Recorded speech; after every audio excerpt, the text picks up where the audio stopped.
very excited to be welcoming my next guest via Skype, veteran tech journalist Walt Mossberg. This is part of the BIF 17 Summit Speakers Series. Last week we had Alan Weber with Fast Company. This week, the veteran Walt Mossberg, native Rhode Islander, and recent retiree. Walt, welcome to the show. Well, thanks. Great to be here. Appreciate it. So let's just kick off.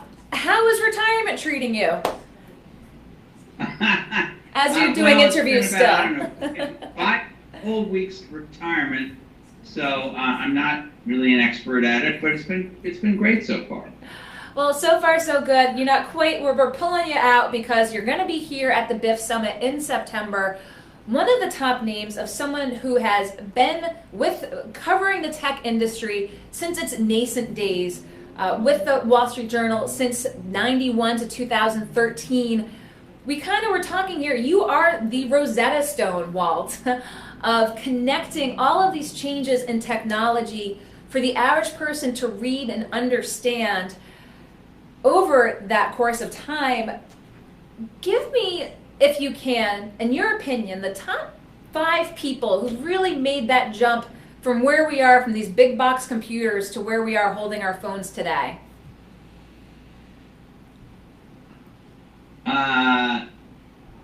Well, I think it was a combination of really impressive people and really impressive technology, but it took too long, I think, over the years for the computer industry to get the memo that these things had to be actually usable without reading manuals and being trained by regular people. And by regular people, I don't mean stupid people, I mean smart people who are smart about what they do in their work life and their personal life, but they don't really have any interest in knowing what's going on inside the computer any more than they can fix their own car, let's say.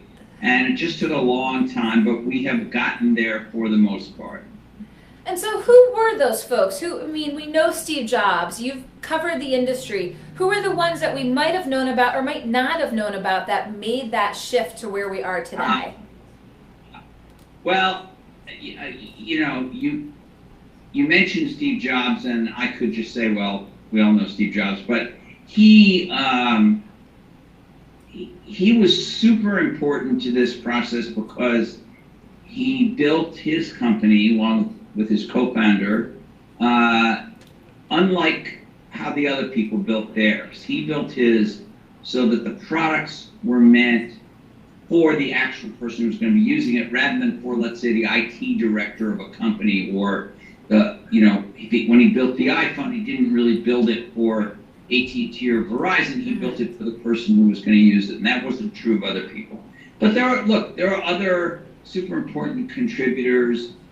Bill Gates was the first guy to come up with the idea of a software-only company, that many hardware companies could use his software, and that brought the price of computers way down at a crucial stage and helped to democratize it. Mm-hmm. I would not say his stuff was as easy to use for a long time, but it was. He had the pricing model down right.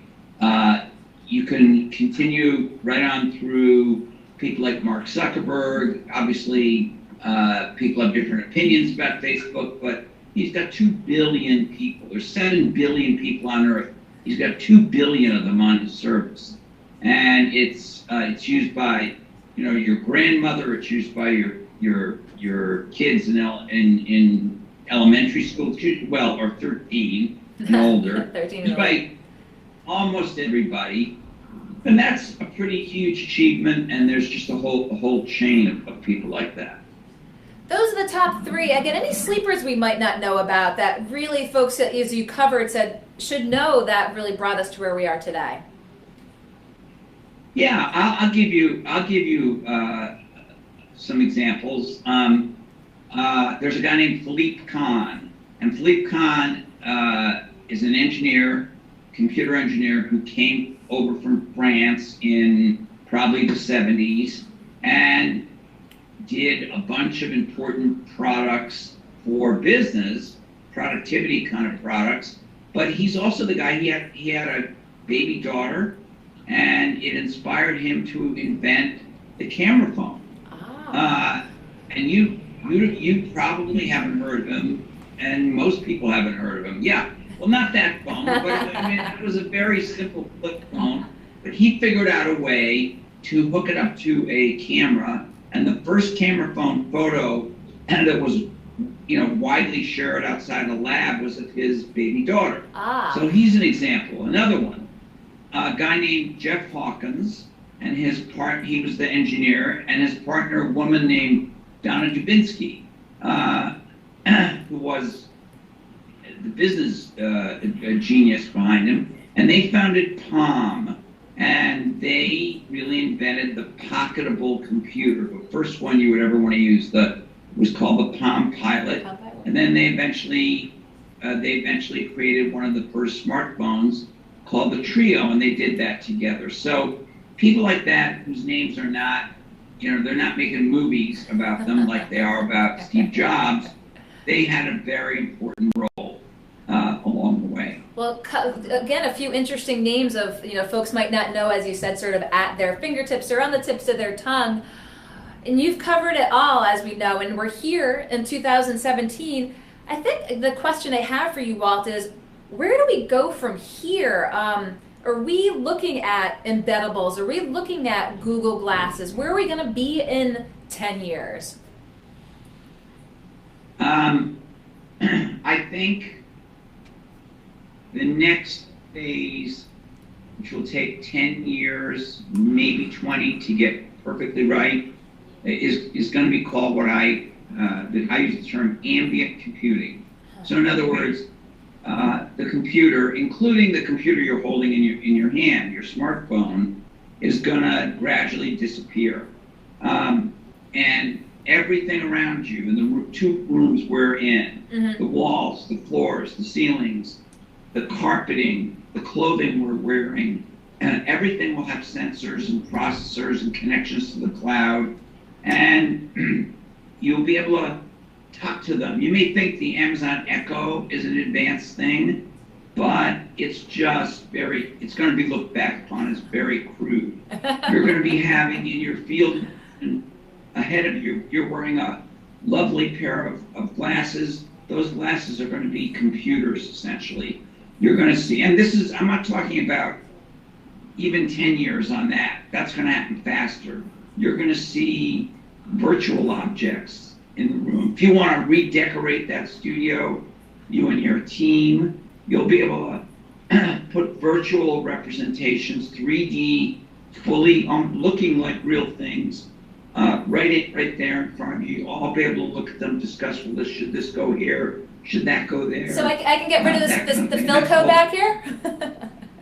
I can just get... You can probably do that, even. And that's augmented reality, and that's in everyone's labs right now. So there's a very exciting wave of stuff, artificial intelligence, machine learning, all these things. They're in the labs, and they will be in our hands in the next 10 years or so. Now, we saw not too long ago people kind of trying out the Google Glasses, that one eye one place, the one eye the other place. Why have we not seen the Google Glasses take off? If, again, we saw folks testing them, in the public at the NBA draft a few years ago. Are there kinks that are still being worked out?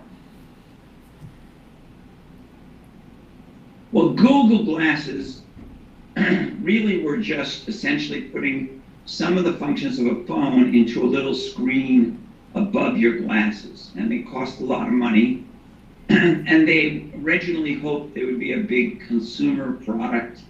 But interestingly, they've just recently relaunched them as a corporate product for very specific industrial uses. Okay. And there seems to be some interest in that. That's not the kind of augmented reality glasses that Apple is working on, that Google itself is working on, that Microsoft is working on. It's a different thing. It will look just like these. And you won't look like a robot wearing them. The sort of eye skewed. Is that going to happen? That's what I felt like when we saw with folks. The one eye was skewed a little upwards. You could tell they were looking someplace else. Well, speaking of looking at Right, things, and I wore them for a little bit, and it was very strange. how long did you try them out for? Couple days. Yeah. And so you're like, okay, Google Glasses. Well, speaking of looking at things, coming back to Rhode Island to come to BIF, talk with us about what the BIF Summit means sort of in the tech world, what it means to you coming back to Rhode Island. Well, this will be my third or fourth time at the BIF Summit. I originally started because the founder of BIF, Saul Kaplan, and I ran into each other, got to know each other. We realized we were in LA, I think, somewhere, and we were at the same event, and we realized we both were Rhode Islanders, and it's a wonderful place, not just for tech things, but for the whole idea of storytelling on innovation in business in general, in the world in general. And I think it's one of the best conferences in the country, and the fact that it's in Providence is really important to me personally. And it's why anytime he asks me to come, I come, because I think we need more forward-looking, quality, national level gatherings happening in Rhode Island, in Providence. And, I am a Rhode Islander at heart, and I always will be. Talk to us a little bit, we're here downtown in Providence. Talk with us about your Rhode Island upbringing, neighborhood you grew up in, schools that you went to. How did you go from Rhode Island to where you are today? All right, so I was born in Providence, and my folks moved out to Warwick when I was a few years old. That's really where I grew up. That's where I went to school. I'm a proud graduate of Pilgrim High School, and I got my start in journalism in Rhode Island at the Providence Journal. I was a copy boy, something I don't even think they have anymore anywhere, which meant basically you were a gopher, for whatever was needed. But I got bitten by the news bug there on Fountain Street, and I used to take a bus down from Warwick to Fountain Street to go to work, and then I went to college at Brandeis University up in Waltham outside Boston, and I would work in the summers as a reporter at the Providence Journal in places like West Warwick and Coventry, and I did a little bit of work in the city itself, and for some reason they were willing to print my stories, and I was kind of off and running. I went to journalism school in New York and got hired originally by the Wall Street Journal, and then later went off on my own and formed with my longtime business partner my own website and conference business. And all along, I think I've taken with me some of the values that I learned in Rhode Island, which is you are loyal to your friends, you work hard, and you are tolerant of everybody and understanding of everybody. And I think that's one of the great things about Rhode Island. Indeed it is, and I'm just so glad. I know that you've got a lot on your plate and other places to go, but just to grab you here for about 15 minutes again to talk about tech, what you've seen, what's coming, and we look forward to seeing you when you're here at the BIF Summit in September, so hopefully we'll have a chance to chat then. But wish you all the best in the meantime. Absolutely, thank you. Thank you so much for your time. Okay, Walt Mossberg will let you go.